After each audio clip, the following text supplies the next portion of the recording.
ಸಣ್ಣ ಪುಟ್ಟ ಸೀರಿಯಲ್ಗಳಲ್ಲಿ ಸಣ್ಣ ಪುಟ್ಟ ಆ್ಯಕ್ಟಿಂಗ್ ರೋಲ್ಸ್ನ ಮಾಡ್ಕೊಳ್ತಾ ಕೆರೆಬೇಟೆಯಲ್ಲಿ ಒಂದು ರೋಲ್ ಮಾಡ್ತಾ ಅಲ್ಲಿ ಸ್ವಲ್ಪ ಪ್ರೊಡಕ್ಷನ್ದು ಸ್ವಲ್ಪ ಅಲ್ಲಿ ತಿಳ್ಕೊಂಡೆ ಜಾಸ್ತಿ.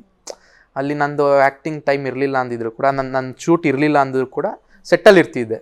ಏನಕ್ಕೆ ಅಂದರೆ ನಾನು ಮಾಡಬೇಕು ಅಂತ ಡಿಸೈಡ್ ಮಾಡಿದ್ದೆ. ರೋಣ ಅನ್ನೋ ಸಿನಿಮಾ ಮಾಡಬೇಕು ಅನ್ನೋದಿತ್ತು, ಟೈಟ್ಲ್ ಇರಲಿಲ್ಲ, ಬಟ್ ಸಿನಿಮಾ ಮಾಡಬೇಕು ಅನ್ನೋದಿತ್ತಲ್ಲ. ಸೊ ಕಲಿಬೇಕಾಗುತ್ತೆ. ನಾನು ಏನೂ ಕಲಿತೆ ಹೋಗೋಕ್ಕಾಗಲ್ಲ.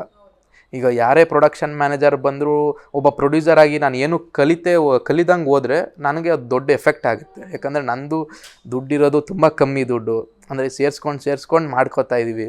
ಸೊ ಇಲ್ಲಿ ನಾನು ಏನಾದ್ರು ಕಲಿತ್ರೆ ಯೂಸ್ ಆಗುತ್ತೆ ಅನ್ನೋದ್ರಿಂದ ನಮ್ಮ ವಲ್ಲಭಣ್ಣ ಅಂತಿದ್ರು ಮ್ಯಾನೇಜರ್ ಬಂದು, ಅವ್ರ ಜೊತೆಲಿ ಕೂತ್ಕೊಂಡು ಡೈಲಿ ಎಕ್ಸ್ಪೆಂಡಿಚರ್ ಬರ್ಕೊಳ್ತಾ ಯಾವ ಥರ ಬರೀಬೇಕು, ಒಬ್ಬೊಬ್ಬರು ಪೇಮೆಂಟ್ ಏನಿದೆ, ಇದನ್ನೆಲ್ಲ ತಿಳ್ಕೊಳ್ತಾ ಹೋದೆ. ಅದಾದಮೇಲೆ ಈ ಸಿನಿಮಾದಲ್ಲಿ ಇನ್ನೂ ತಿಳ್ಕೊಳಕ್ಕೆ ಬಂತು. ಅದಕ್ಕಿಂತ ಜಾಸ್ತಿ ಜನ ಇದ್ದಾರೆ ಇಲ್ಲಿ.